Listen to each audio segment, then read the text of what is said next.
அவர்கள் விபச்சாரிகள்ன்றாரு. ஒரு ஊடகத்திலிருந்து போன் பண்ணி ஒரு பெரிய மனிதர் இப்படி பேசலாமா? வெற்றி தலைவர் சென்னையில இறங்க போறாருன்றோன சில பேருக்கு தூக்கம் போயிடுச்சு. ஐயோ வந்துட்டாங்களே. இந்த இடத்தில் 3000 பேர் வருவ முடியாது, கூட முடியாது என்று சொல்லி மறுபரிசீலனை செய்யுங்கள் ஆணையத்திடம் சொல்லி துண்ட சுட்டி அவன் தலைமையிலே போட்டான்.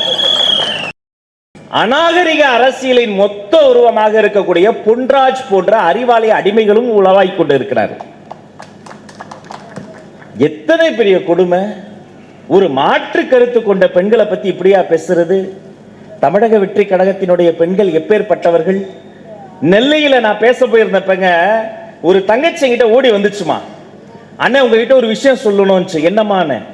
மதுரை மாநாட்டுக்கு நான் வந்திருந்தேன், 15 லட்சம் பேர் வந்திருந்த மாநாடு, மதுரை மாநாடு. அப்புறம் அப்படின்னு நான் முட்டி மோதி தளபதியை பார்க்கணும்னு கிட்ட வந்துட்டேன். அந்த ரேம்புக்கு நடுவில் வந்துட்டேன், பக்கத்தில் வந்துட்டேன். ஆனா ரொம்ப பக்கத்தில் போனதால தளபதி வரும்போது நீங்க மைக்ல சொன்னீங்க தளபதி வந்துட்டாரு, ஆனா என் கண்ணுக்கு அவரு தெரியல. அப்புறம் என்ன அறியாம அழுக வந்தது. நான் மனசு உடைஞ்சு அழுதேன். சுத்தி பார்க்கிறேன், தெரிஞ்சவங்க யாருமே இல்ல. அத்தனை லட்சம் ஆண்களுக்கு நடுவில் நான் ஒரே ஒரு பொண்ணு நிக்கிறேன். என் மனசு பதறிச்சு. அப்புறம் என்னன்னு எல்லாம் நம்ம டிவிக்கு அண்ணனுங்க. நான் அலறத பார்த்துட்டு ஒரு அண்ணன் கேட்டாரு, தங்கச்சி தளபதி கண்ணுக்கு தெரியலையா? தோல்ல ஏறி நின்னு பாருமா, என் தோல்ல ஏறி நின்னு பாருமான்னு. ஒரு குழந்தை அப்பா தோளுக்கு மேல தூக்கி வச்சு சாமியை காட்டுவாங்க பாருங்க, அப்படி தான் தோளுக்கு மேல என்னை ஏத்தி நிக்க வச்சு தளபதியை காமிச்சாங்கன்னு. திஸ் இஸ் டிவிகே, தமிழக வெற்றி கழகம் என்று சொன்னால் இதுதான்.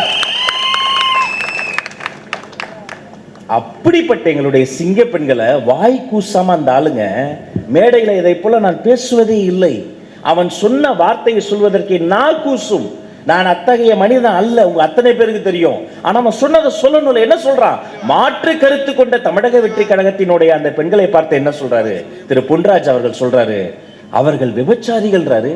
ஒரு ஊடகத்திலிருந்து போன் பண்ணி ஒரு பெரிய மனிதர் இப்படி பேசலாமா? மன்னிப்பு கேட்கிறீங்களான்னதுக்கு நான் மன்னிப்பு கேட்க மாட்டேன், விபச்சாரிகள் என்று தான் சொல்வேன் என்று சொல்லுகிற வாய் அழுகி போகும். இந்த மேடையில் இருந்து சொல்கிறேன், எங்க சிங்க பெண்களை பத்தி இப்படி பேசக்கூடிய உனக்கு எப்படி ஒரு துணிச்சல்? திமுகவினுடைய நட்பு இருந்தா என்ன வேணா பேசுவீங்களா? தமிழ்நாட்டுக்கு ஒரு வரலாறு இருக்குங்க. எங்க தாய்மார்களை யாரெல்லாம் தப்பா பேசுனாங்களோ அரசியலில் அனாதைகளாக அத்தோட அவங்க கதை முடிந்து ஓடி இருக்கிறார்கள். இத்தனை பெண்கள் இருக்கீங்கம்மா, மனசுல எழுதி வச்சுக்கங்க. ஏன் நான் கேட்க மாட்டேனா? யாருக்கிட்டே போய் எங்கேயாவது போய் நீங்க பேசும்போது கேட்டு பாருங்க, என்னம்மா உங்களுக்கு உங்க ஹஸ்பண்டை பிடிக்குமா? ஆமா எனக்கு புருஷனை தான் பிடிக்கும். அதை விட யாரை பிடிக்கும்? எனக்கு புருஷனை பிடிக்கும். ஆனா சின்ன வயசுல இருந்து என் கோபத்தாபத்தை எல்லாம் தாங்கி நின்ன என் தம்பியையும் என் அண்ணனையும் என் புருஷனை விட அதிகமா பிடிக்கும்னு சொல்லுவாங்களே, அப்படி தம்பியாக அண்ணனாக என் தலைவனை பார்க்கக்கூடியவர்கள் தான் இந்த பெண்கள். ஒரு பெரிய மூதாட்டிட்ட போய் கேட்டு பாருங்க, 50 வருஷம் ஒன்னா வாழ்ந்துருப்பாங்க. என்னம்மா 50 வருஷம் ஒன்னா வாழ்ந்தீங்க? பாட்டி சொல்லுங்க, உங்களுக்கு தாத்தா பிடிக்கும். ஆனா அதை விட என்னுடைய மகனை தாங்க எனக்கு ரொம்ப பிடிக்கும். அந்த தர்ம தாயின் தவ புதல்வனை தன் மகனாக பார்க்கக்கூடியவர்கள் தான் இந்த தாய்மார்கள். இவர்களை பத்தி நீ இப்படி நாக்குல பல்லு இல்லாம இப்படி பேசுவதற்கு எப்படி? இதுதான் திமுக அநாகரிக அரசியல். ஆனா ஜேசிடிஆர் மாதிரி மனிதர்கள் எப்படிப்பட்டவங்க தெரியுமா? நான் என்னுடைய நண்பர் பிரதீப் வந்திருக்கிறாரு, உட்கார்ந்து அவருடைய அபிடவிட்ல எடுத்து ஆராய்ச்சி பண்ணி பார்த்தோம். தமிழ்நாடு அரசியல்ல எனக்கு தெரிந்து ஒரு குற்ற வழக்கு கூட இல்லாத தூய்மையான மனிதராக அண்ணன் ஜேசிடி பிரபாகர் அவர்கள் மிளர்கிறார். பெண்கள் அடிக்கிறது, ஊடகத்தை அடிக்கிறது, ஊரையே கொள்ளடிக்கிறது, இது தீய சக்தி திமுக. ஆனா எந்த குற்ற செயலிலும் ஈடுபடாமல் ஊருக்காக உடைக்கிறோமே, இதுதான் தூய சக்தி தாவேகா. இதுக்கு மேல என்ன? செய்திகள் பார்த்திருப்பீங்க, வெற்றி தலைவர் சென்னையில இறங்க போறாருன்றோன சில பேருக்கு தூக்கம் போயிடுச்சு. ஐயோ வந்துட்டாங்களே.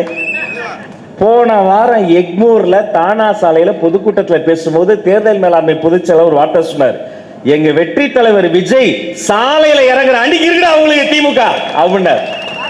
அன்னைக்கே அவங்களுக்கு பயம் வந்துருச்சு. என்ன பண்றாங்க? தேர்தல் ஆணையத்திடம் அதிகாரிகளிடம் 2 நாட்கள் முன்பே சட்டப்பூர்வமாக அனுமதி கடிதம் நாங்க கொடுத்துட்டோம். தேர்தல் நாள், அந்த தேர்தல் பயணம் பரப்புரை பயணம் தொடங்குவதற்கு சில மணி நேரங்கள் இருக்கும்போது என்ன தெரியுமா பண்ணாங்க? எந்த சாலையில நம்ம சார் விஜய், வெற்றி தலைவர் விஜய் சார் வராரோ அந்த சாலையில மாநகராட்சியிலிருந்து அவசரமா போய் பள்ளத்தை நோண்டி சுத்தி இரும்பு தகட போட்டு நிறுத்தி இருக்கிறாங்க. அந்த சாலையில கார்பரேஷன் இன்னைக்கு போய் பள்ளம் தோன்றாங்களா, வேலை செய்யறாங்களாம். ஏன் இத்தனை நாளா சீரியல் பார்த்து வீட்டுல தூங்கிட்டு இருந்தியா? இத்தனை நாளா உனக்கு வேலை செய்யணும்னு தோணலையா? சரி, இத்தனை நாளா இவங்க செய்த வேலையினுடைய வரலாறு என்ன? ஐயோ, பயங்கரமான வரலாறு. ஐநா சபை வரைக்கும் இருக்கு. குறிப்பா நம்ம மாநகராட்சி என்ன தெரியுமா பண்ணாங்க? கொசுவை அழிக்க நவீன திட்டம். என்ன? சாக்கடை மூடிக்கு கொசுவலை போடுவது. மதிப்பிற்குரிய மாண்புமிகு மேயர் அம்மா என்ன சொல்றாங்க? நாங்கள் இத்தனை கோடி செலவில் அனைவருக்கும் கொசு வழங்கும் திட்டம். கொசு வழங்கும் திட்டமா? இதையெல்லாம் பண்ணவங்க அவசரமா தலைவர் வரப்போறான்னு பள்ளத்தை தோண்டி நல்லா இருந்த ரோடுங்க அதை ஏதோ சந்திர மண்டலம் மாதிரி ஆக்கி காவல்துறை அதையெல்லாம் எடுத்து காட்டி இந்த இடத்தில் 3000 பேர் வருவ முடியாது, கூட முடியாது என்று சொல்லி மறுபரிசீலனை செய்யுங்கள் ஆணையத்திடம் சொல்லி அங்க இருக்கக்கூடிய சில அதிகாரிகள் அதையே காரணமாக காட்டி வெற்றி தலைவர் இந்த இடத்திற்கு வரக்கூடாது என்று மனுவை நிராகரித்திருக்கிறார்கள். இப்பதான் தலைவர் சொன்ன ஒரு வரி நினைவுக்கு வருகிறது. ஒரு வீதிக்கு வருவதை, ஒரு ஊருக்கு வருவதை, ஒரு தொகுதிக்கு வெற்றி தலைவர் வருவதை நீங்கள் தடுத்து விட்டால் இத்தோடு எங்களுடைய கதை முடிந்துவிடும் என்று நீங்கள் தப்பு கணக்கு போடுறீங்க. ஒவ்வொரு வீட்லயும் ஒரு விஜய் அண்ணனா தம்பியா வாக்காளனாக இருக்கிறார். வீட்டுக்கு வீடு விஜய், தமிழ்நாட்டுக்காக விஜய். இந்த வீதியில் இருக்கார், இந்த அபார்ட்மெண்ட்ல இருக்கார், அந்த கடையில் இருக்கிறார். வெளியிலே தெரியவே தெரியாது. நடு கடலில் இருக்கின்ற போது மாபெரும் சுனாமி அலை கூட வெளியே தெரியாது. அது கரையை தொட்டு அநீதிகளை அடித்து உடைத்து புரட்டி போட்டு புதிய வரலாறு படைக்கின்ற போது வீடுதோறும் இருக்கின்ற விஜய் யார் என்று கேடுகட்ட திமுகவுக்கு தெரியும். எழுதி வைத்துக் கொள்ளுங்கள். நாளை மட்டும் நமதில்லை, இனிமே நாம தான். தீய சக்தி திமுகவை வீட்டுக்கு அனுப்பி தூய சக்தி தாவேகா தமிழ்நாட்டை மீட்டெடுக்கும். எழுதி வைத்துக் கொள்ளுங்கள். வரைக்கும் கண்டுபிடிக்க முடியல, அந்த கொடுமையை மறக்க முடியல. இன்னொரு பேராசிரியர் இன்னும் சில மாணவர்களிடம் அத்துமீறி செய்தி அனுப்புற. எப்படிங்க அவங்களுக்கு இந்த தைரியம் வருது?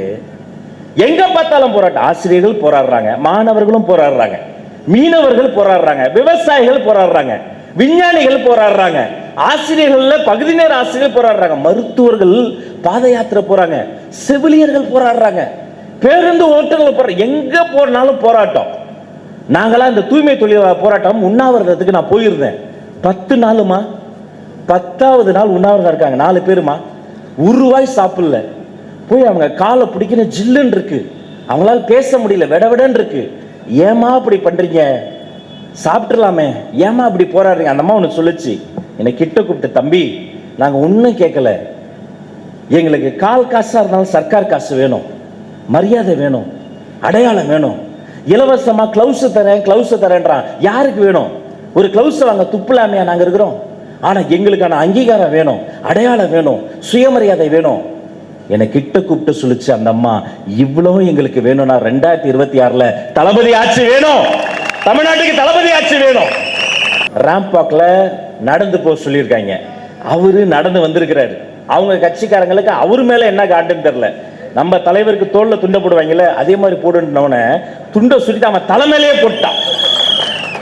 எவ்வளவு பெரிய மனுஷன், மதிப்பிற்குரியவர். அவர் வரும்போது பூவை கொடு, 200 ரூபா, பூவை கொடு அப்படின்னு அவனுக்கு சொன்னீங்களே, வாங்கின பூவை என்ன பண்ணணும் அவருக்கு சொன்னீங்களா? இந்த பூவை நான் இப்ப என்ன பண்றது அப்படின்னு சுத்தி பார்த்தா அப்படி போட்டு போயிட்டாரு. அவ்வளவுதான். 2026 திமுக ஆட்சி இதே மாதிரி தூக்கி போட்டு மக்கள் போயிட்டே இருக்க போறாங்க.